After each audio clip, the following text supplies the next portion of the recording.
வணக்க நண்பர்களே. இன்னைக்கு நாம பார்க்க போற ரொம்ப முக்கியமான ஒரு கல்வெட்டு என்ன அப்படின்னா, விழுப்புரம் மாவட்டம் விக்கிரவாண்டி தாலுகாவுல எண்ணாயிரம் அப்படிங்கிற ஒரு ஊர் இருக்கு. இப்ப அது பார்த்தீங்கன்னா, அதே பேர்ல தான் கூப்பிடப்படுது. அங்க அழகிய நரசிம்ம பெருமாள் அப்படிங்கிற கோவில் இருக்கு. அங்க மாமன்னர் ராஜேந்திர சோழனும் ஆணைக்கிணங்க இக்கோவில்ல வடமொழி வேத நிலைய கல்லூரி, இப்ப நம்ம காலேஜ் சொல்றோம்ல, அந்த மாரி சான்ஸ்கிரிட் பயில்றதுக்கு அங்க ஒரு வேத நிலைய கல்லூரி அந்த கோவிலுக்குள்ளேயே இருந்திருக்கு. அப்படிங்கிற கல்வெட்ட தான் இன்னைக்கு நம்ம பார்க்க போறோம்.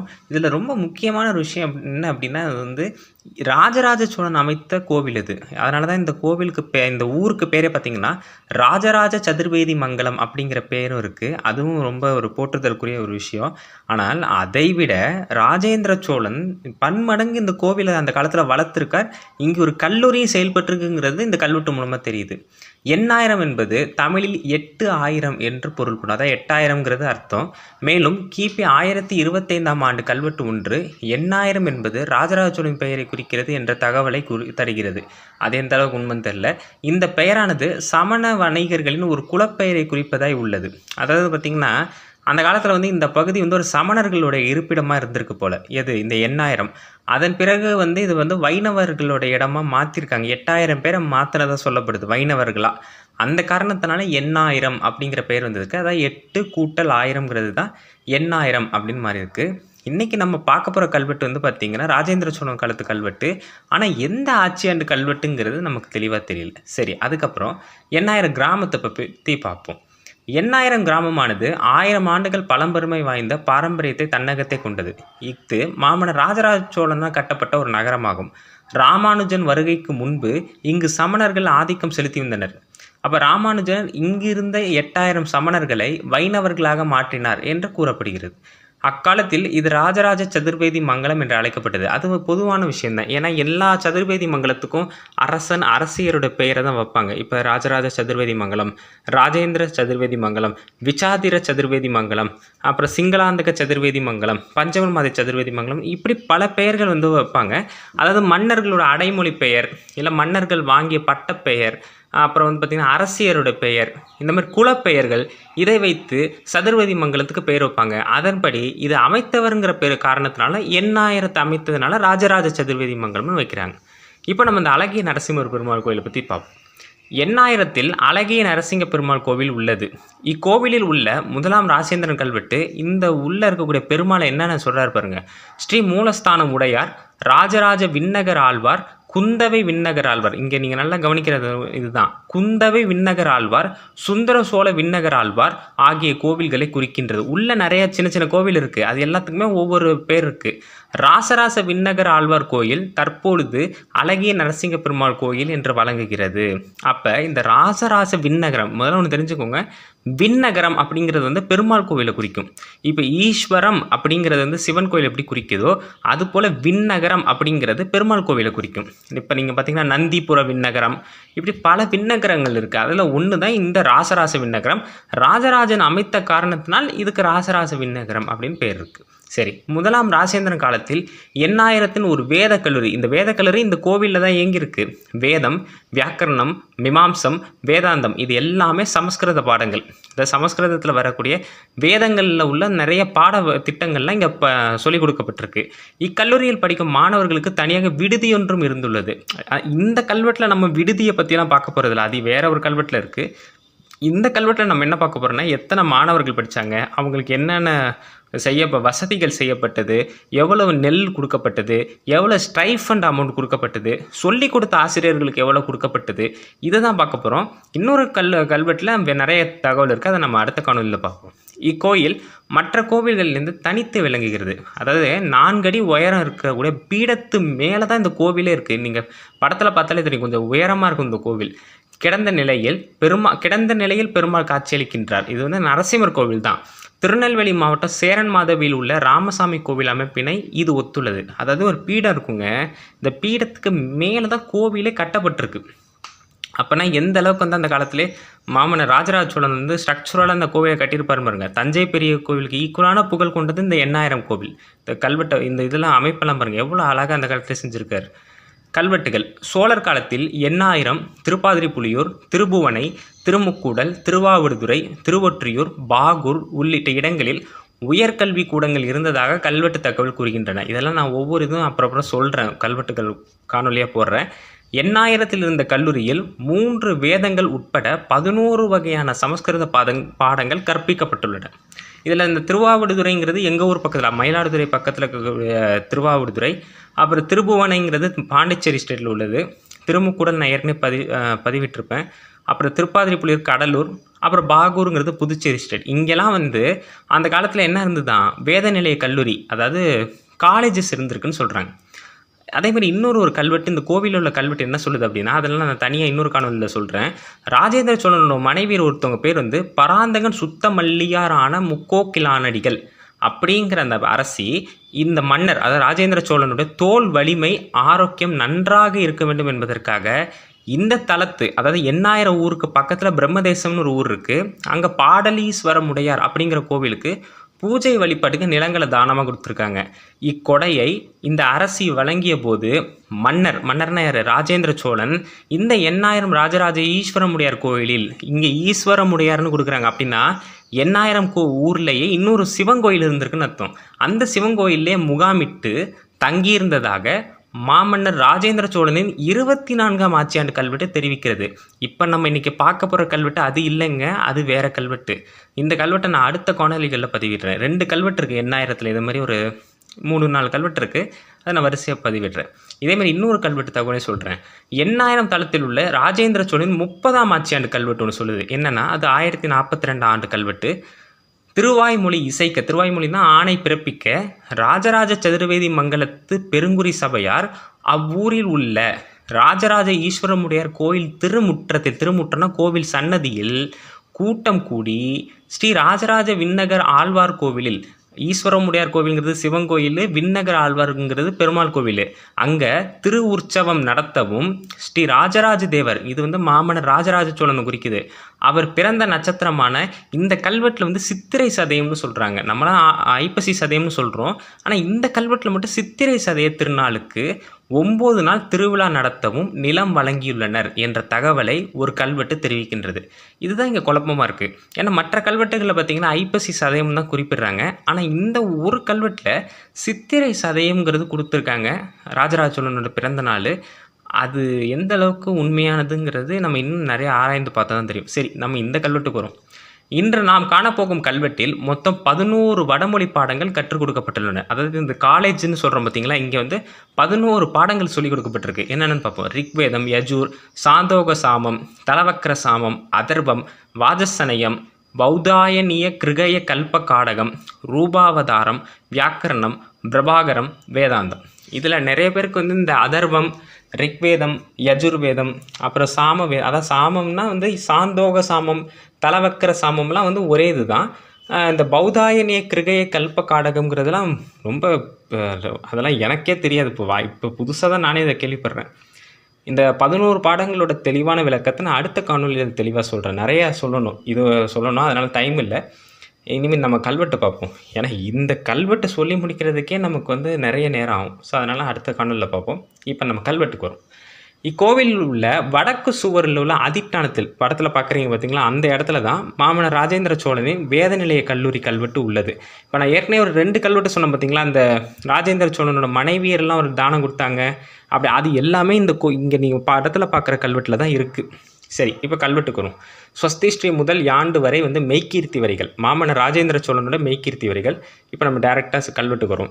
எந்த வருஷம் கொடுக்கலங்க, எந்த ஆட்சியாண்டுன்னு கொடுக்கல. வது ஜெயங்கொண்ட சோழ மண்டலத்து பிரம்மதேயம் தனியூர் ஸ்ரீ ராஜராஜ சதுர்வேதி மங்கலத்து மகாசபையும் சந்திராதித்யவர் நிற்க உடையார் ஸ்ரீ ராஜேந்திர சோழதேவர் ஸ்ரீ புஜங்கள் வர்த்திக்க நம்மூர் நடுவில் திருமுற்றம் ஸ்ரீ ராஜராஜ விண்ணகரில் மகா கோரமாய் எழுந்தருளி நின்று திருவாராதனை கொண்டருளுகின்ற பரமசுவாமிகள் ஊருடை பெருமாளுக்கு அப்படின்னு சொல்லியிருக்காங்க.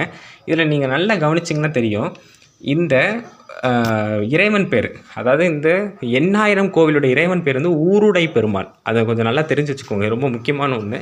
இப்போ விளக்கத்துக்கு வரும். மாமன்னர் ராஜேந்திர சோழன் மெய்கீர்த்தி பகுதியோட காணொலி லிங்க் வந்து டிஸ்கிரிப்ஷனில் கொடுத்துருக்கேன், பாருங்கள். மாமன்னரோட எந்த ஆட்சியாண்டு கல்வெட்டுன்னு தெரியல, அது கல்வெட்டு அழிஞ்சு போயிருக்கு, அந்த வார்த்தை அழிஞ்சு போயிருக்கு, அது தெரியல. இப்போ நேரடியாக கல்வெட்டுக்கு வரும். இந்த ஊர் எங்கே இருந்திருக்கு அப்படின்னா ஜெயங்கொண்ட சோழ மண்டலம், அதாவது சோழ ஆளுகைக்குட்பட்ட தொண்டை மண்டலம், அதில் உள்ள பிரம்மதேயமான தனியூர்னா பெருநகரம், பெரிய நகரம்னு அர்த்தம் ஆன ராஜராஜ சதுர்வேதி மங்கலத்து, அதான் எண்ணாயிரம் இந்த ஊர். அந்த ஊரில் இந்த சபையினர் அவங்களாம் நிற்க சூரிய சந்திரன் உள்ளவரை பெருமைக்குரிய புஜங்கள், அதாவது ஆம்ஸ்ன்னு சொல்லுவோம்ல, அந்த புஜங்கள் வளர்ந்து நிற்கும் மாமன்னர் ராஜேந்திர. அப்படின்னா என்ன, ராஜேந்திர சோழன் தான் இங்கேயே அந்த ஒரு கட்டுமஸ்தான உடல் கொண்டவர் அப்படிங்கிறது தெளிவாக தெரியுது. அவர் வந்து ரொம்ப கட்டுமஸ்தான உடல் கொண்டவர் அப்படிங்கிறதே இந்த இதில் தெரியுது. அந்த மாமன்னர் ராஜேந்திர சோழன் புஜங்கள் வளர்ந்து நிற்கும் அப்படின்னு சொல்கிறாங்க. அடுத்து வளர்ந்து நிற்கும் ராஜேந்திர சோழன் இந்த ஊர் நடுவில் உள்ள ராஜராஜ விண்ணகர, அதான் அழகிய நரசிம்மர் கோவில், இந்த பெருமாள் கோவிலில் உள்ள திருமுற்றங்கிறது தான் என்னது, கோவில் சன்னதி.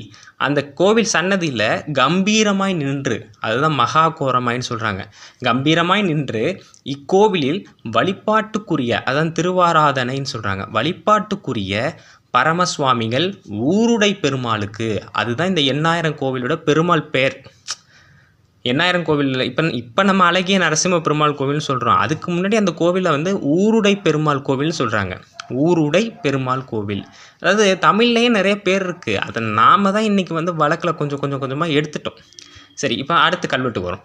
நாங்கள் திரு சென்னடைக்கும் திருவாய்மொழி விண்ணப்பம் செய்ய வேண்டும் நிபந்தங்களுக்கும் திருநுந்தா விளக்கு 2க்கு நெய் உரியும் அமுதுக்கு நெய் உலக்குமாக நெய் மூவுலக்குக்கு நெல் முக்குருணியும் பருப்பு உள்ளிட்ட கறி அமுது 4க்கு நெல் நாணாளியும் தயிர் அமுது முன்னாளிக்கு நெல் முன்னாளியும் உப்பு அமுதுக்கு நெல் நாளியும் அடைக்காய் அமுதுக்கு நெல் நாணாளியும் அமுது செய்தருள போது அரிசி குருணியாக நாள் 1க்கு அரிசி முக்குருணிக்கு 5 வண்ணத்தால் எழுக்குருணி நாணாளியும் ஆக வார்த்தை கொஞ்சம் அழிஞ்சு பேருக்கு இக்கு களத்துக்கும் அப்படின்னு சொன்னாங்க. ரொம்ப பெரிய கல்வெட்டுங்க, 2 பகுதியாக சொல்கிறேன், பார்த்துக்குங்க. இப்போ நம்ம விளக்கத்துக்கு வரும். இப்போ வந்து கோவிலுக்கு நாள்படி ஒரு நாளைக்கு ஒரு காசுகள் வரும்ல, அதான் திருசென்னடைன்னு சொல்கிறாங்க. மற்றும் பிற தானங்களையும் மாமன்னர் ஆணையிட்டது, அவர் வாய் வழியில் சொல்கிறாரு, அதை பின்வருமாறு பார்ப்போம். அதாவது இந்த கோவிலில் நந்தா விளக்கு ரெண்டு நந்தா விளக்கு எரிக்கிறதுக்கு நெய் ஒரு உரியும், ஒரு உரினா 2 உலக்கு, இதெல்லாம் ஒரு அளவீடு தெரிஞ்சுக்கோங்க. அப்புறம் படைக்கிறதுக்கு அதுக்கு ஒரு நெய் தேவைப்படுது, அதுக்கு 3 உலக்குக்கு 3 உலக்கு நெய் பயன்படுத்துறதுக்கு எவ்வளோ நெல் கொடுக்க சொல்கிறாரு, 3 குருணி நெல் கொடுக்க சொல்கிறாரு. அப்படின்னா என்ன, 24 படி நெல்லுன்னு அர்த்தம். ஒரு குருணிங்கிறது 8 படி. சரி, பருப்பு உள்ளிட்ட எல்லா பருப்பு, துவரம் பருப்பு, அந்த பருப்பு, எல்லா பருப்பு உள்ளிட்ட காய்கறி படைக்கிறாங்களே, அது 4க்கு நெல் 4 படி நெல்லும், படைக்கும் தயிர் 3 நாளைக்கு 3 படி நெல். புரியுதுங்களா, இது எல்லாமே தானங்கள். அடுத்து படைக்கும் உப்பு, அதுக்கு எவ்வளோ நெல் கொடுக்க சொல்கிறாரு, 1 நாளி நெல் கொடுக்க சொல்கிறாரு. ஏன் இதுக்கு 1 நாளி நெல் மட்டும் கொடுக்க சொல்கிறாருன்னா, உப்பு ரொம்ப அதிகமாக பயன்படுத்த மாட்டார், கொஞ்சமாக தானே பயன்படுத்துவோம். அந்த காரணத்தினால அந்தளவுக்கு யோசித்து அந்த காலத்தில் ஆணை பிறப்பித்திருக்கார். அப்புறம் படைக்கும் வெற்றிலையுடன் போடப்படும் பாக்குக்காய், அதை தான் அடைக்காய் நீங்கள் சொல்கிறாங்க, அது 1 பயன்படுத்துவதற்கு 4 நாளி, அதாவது 4 படி நெல்லும்.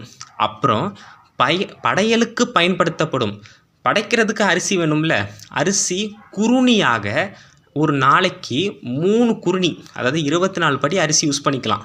அந்த 24 படி அரிசியை 10 வண்ணமாக பிரித்து, அதாவது 10 பாகமாக பிரித்து அதை 7 குருணி 4 நாளியாக, அதையே பிரிக்கிறாங்க, 7 குருணி 4 நாளியாக, அதாவது 60 படியாக பிரித்து ஆக இவை அனைத்து தானங்களும். இப்போ நம்ம கல்வெட்டுக்கு வரும். திருவாய்மொழி விண்ணப்பம் செய்வார் 4வர்க்கு பேரால் நாள் 1க்கு நெல் முக்குருணிக்கு நிலம் 3 மாவாக நிலம் அறையே 2 மாவாக நாங்கள் கொடுத்த விளை நிலமாவது ஆனாங்கூரான ராஜராஜ நல்லூரின் ஸ்ரீ கேரள பெருவதிக்கு கிழக்கு ஸ்ரீ கண்ணவாய்க்காலுக்கு தெற்கு அஞ்சாங்கண்ணாற்று முதற் சதிரம் அறையே 2 மாவும் இது அப்படின்னு சொல்கிறாங்க. இந்த கல்வெட்டை பொறுத்த வரைக்கும் பார்த்திங்கன்னா வேதநிலைய கல்லூரி சம்மந்தப்பட்டது வந்து பின்னால் தான் வரும். அதுக்கு முன்னாடி பார்த்திங்கன்னா இந்த ஊரில் நடக்கக்கூடிய அந்த ஃபெஸ்டிவல், அந்த கோவில் என்ன நடக்குது, யார் யார் வேலை செய்கிறாங்க, எல்லா தகவல்களும் இந்த ஒரு கல்வெட்டிலே கிடச்சிருக்குங்கிறது தான் கூடுதல் தகவல். சரி, இப்போ நம்ம அதோட விளக்கத்தை பார்ப்போம்.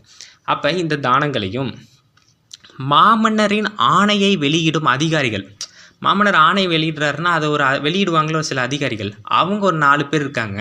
இப்போ ஏற்கனவே நான் சொன்ன அந்த தானங்களையும் ஞாபகம் வச்சுக்கோங்க. அதுக்கப்புறம் இது ஒரு தானம். அதாவது அந்த 4 பேருக்கு ஒரு நபருக்கு ஒரு நாளைக்கு நெல் எவ்வளோ கொடுக்குறாரு? 3 குருணி, அதாவது 24 படி ஆகிய அனைத்து தானங்களுக்கும், இப்போ நான் சொன்ன அந்த தானங்களும் இப்போ சொல்கிற தானங்கள் எல்லாத்துக்கும் சேர்த்து கொடுக்கப்பட்ட நிலம். ஏன்னா இந்த நிலத்துலேருந்து தானே நெல்லை கொடுக்க முடியும். அதுக்காக என்ன நிலம் கொடுக்குறாங்கன்னா 3 மா நிலம் கொடுக்குறாங்க. அந்த 3 மா நிலத்தை 2 மாவா குறைச்சி கொடுக்குறாங்க. அதுதான் விஷயம், விளைநிலம் அது. சரி, அது எங்கே இருக்குது அப்படிங்கிறது எல்லைகளை பார்ப்போம்.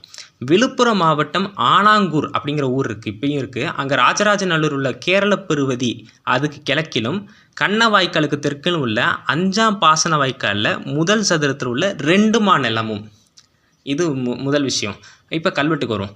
திரு சென்னடைக்கு இட்ட நிலமாவது 6ஆங்கண்ணாற்று முதற் சதிரம் அறையே 2 மாவும் ஆக நிலம் ஒன்றே 4 மாவும் இவ்வாழ்வார் வைத்தருளின மண்டபத்தில் உண்ணும் ஸ்ரீ வைணவர் 25 இட்ட நிலமாவது இவ்வாறாங்கண்ணாற்று 2ஆம் சதிரம் அறையே 2 மாவும் 5ஆங்கண்ணாற்று 2ஆம் சதிரம் அறையே 2 மாவும் ஆக மடப்புறம் ஒன்றே 4 மாவும் அப்படின்னு கொடுத்துருக்காங்க. அதாவது போன இதில் என்ன சொல்கிறாங்க அப்படின்னா, இப்போ அந்த இதில் நிலம் கொடுக்குறாங்களே, அந்த நிலத்துடைய எல்லைகளை சொல்லிவிட்டு அதுக்கப்புறம் அவங்க என்ன சொல்கிறாங்கன்னா, அங்கே 5ஆம் பாசன வாய்க்கால், ஒரு வாய்க்கால் இருக்குதுன்னு வச்சுக்கோங்களேன், அதில் 5ஆம் பாசன வாய்க்கால்னு இருக்கும். அந்த 5ஆம் பாசன வாய்க்காலில் முதல் சதுரத்தில் 2 மா நிலத்தை வச்சு தான் அந்த முதல் தானங்கள் எல்லாம் முடிச்சு கொடுக்குறாங்க. இப்போ 2வது தானம் என்னன்னு பார்ப்போம். இந்த திருசென்னடைன்னு ஒரு நிகழ்வு சொன்னோம் பார்த்தீங்களா, அந்த நிகழ்வுக்கு கொடுக்கப்பட்ட விளைநிலமாவது அதுக்கு ஒரு நிலம் கொடுத்துருக்காங்க. அந்த நிகழ்ச்சி நடத்துறதுக்குன்னு ஒரு நிலம் கொடுத்துருக்காங்க. அது எங்கே, அந்த நிலம் எதுன்னா, முன்னாடி நம்ம 5ஆம் பாசன வாய்க்காலில் பார்த்தோம். இப்போ 6ஆம் பாசன வாய்க்கால்.